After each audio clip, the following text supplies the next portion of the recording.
Private property. Hi, I'm Dave Arnott, the Christian Economist.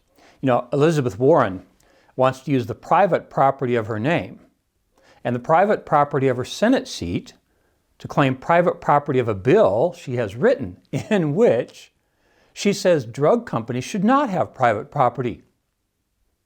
The article announcing this in the Wall Street Journal is titled, "Elizabeth Warren Tells the Truth," and the subtitle is, she admits the patent vaccine waiver is about stealing all pharma IP. When someone uses their power to take from others what they have, you think immediately of the phrase famously spoken by Lord Acton, "Power corrupts, and absolute power corrupts absolutely."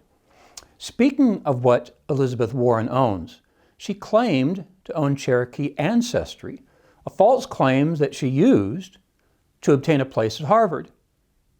Has she paid reparation for what she took from a person who was rightfully deserving of that spot?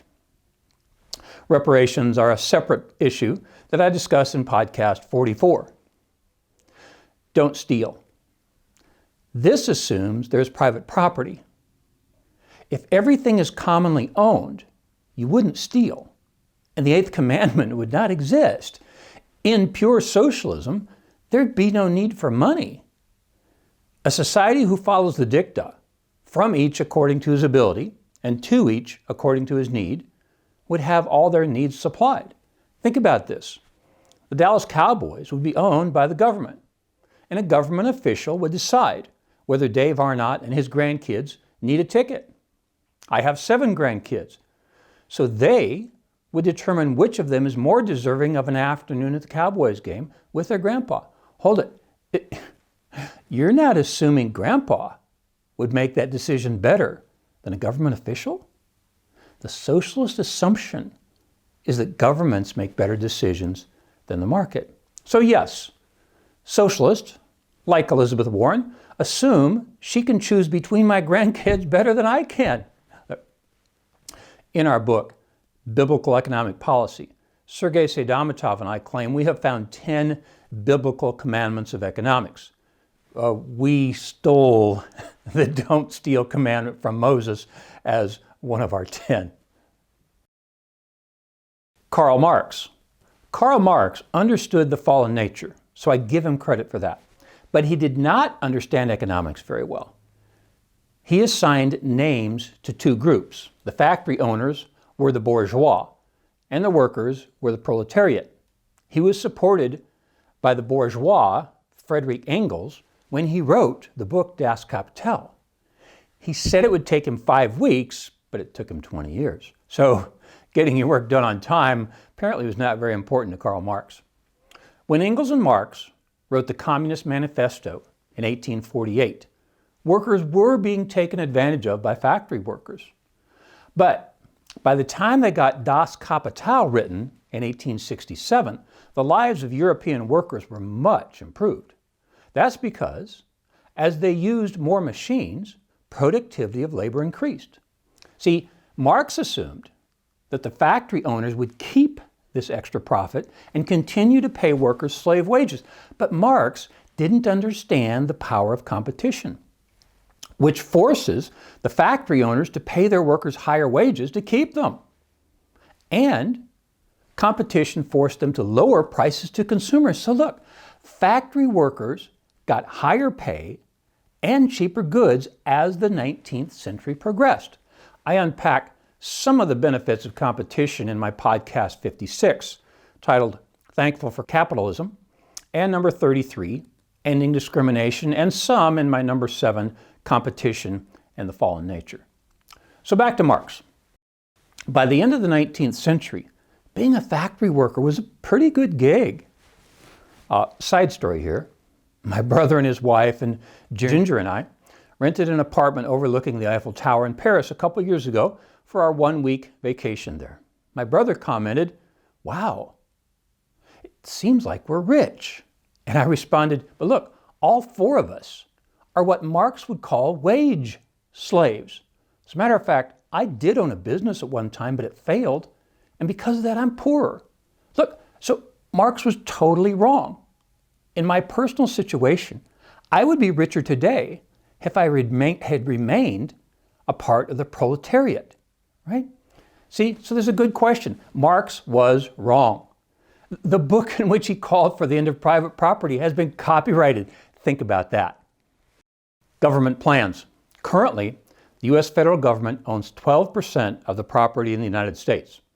A plan proposed by the Biden administration titled Conserving and Restoring America the Beautiful would increase that to 30% by 2030 and to 50% by 2050. See, they claim they're trying to protect the planet from climate change. The administration is making a very bad judgment here.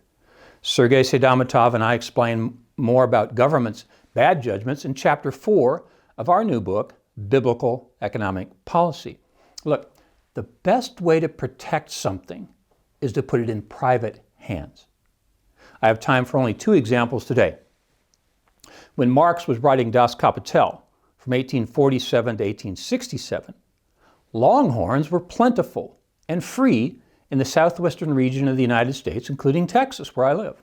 All you had to do was round them up and drive them to the nearest railroad head and collect the money.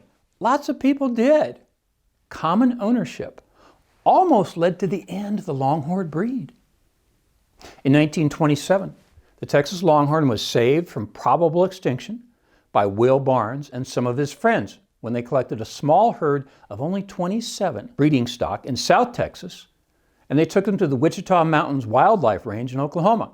Now, I do need to admit and to point out, this was a private-public partnership.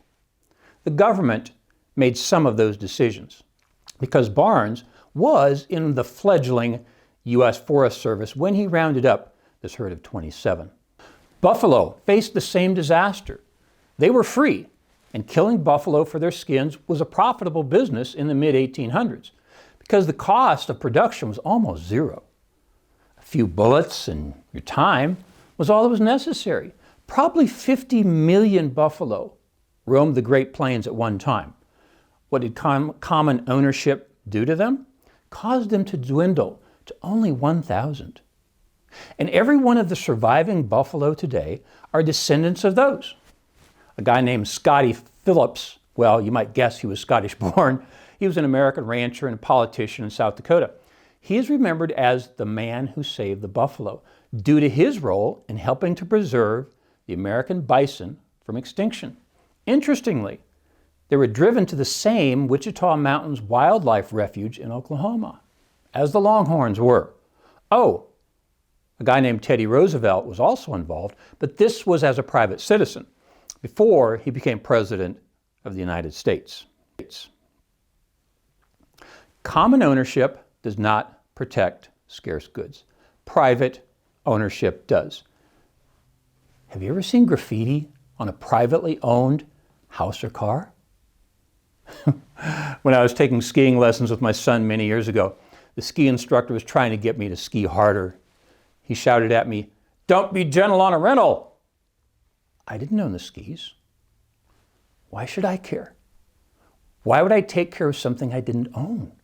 When I used to be a salesman, there was a common phrase, "Nobody ever washed a rental car." Why would you care for something you didn't own? See, this is simple human behavior. We care for what we own. We destroy what we don't own. All things in common. I bought a copy of the book titled All Things in Common. Think about it. If all things were in common, why would I have to buy the book? But actually, the author, Roman Montero, knows more about the first century church than I do, and he makes a really good point. Sharing things in common was more of a socio-cultural mandate than a legal mandate. It was not forced socialism. It was voluntary.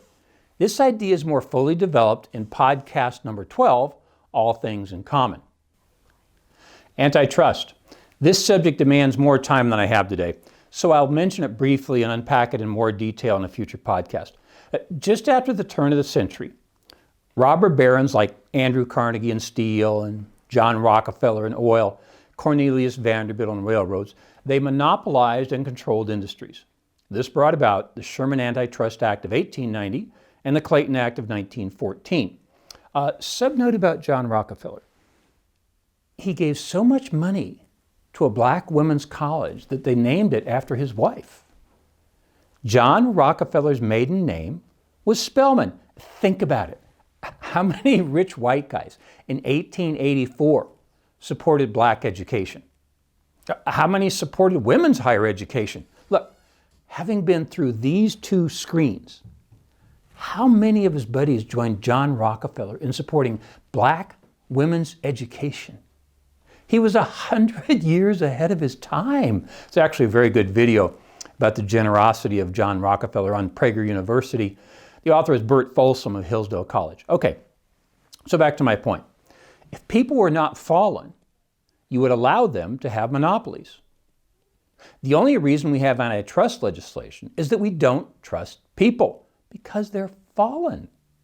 Actually, I'm going to close this podcast with two statements that are going to shock my conservative Christian audience. Number one, Elizabeth Warren is correct in wanting to break up large companies. It's an indication of her understanding of the fallen nature. And statement two, the government should do more to enforce antitrust violations. Yes, the Christian Economist said the government should do more. In this case, they should. More on that in another podcast. A Christian economist is driven by two forces. Christianity is concerned about the means. Economics is concerned about the ends. Public property fails on both, and private property succeeds on both. Private property is Christian because it was God-ordained in the Don't Steal commandment. Private property produces better economic outcomes because we protect what we own. I'm Dave Arnott, the Christian Economist. Fear God, tell the truth, earn a profit. See you next time.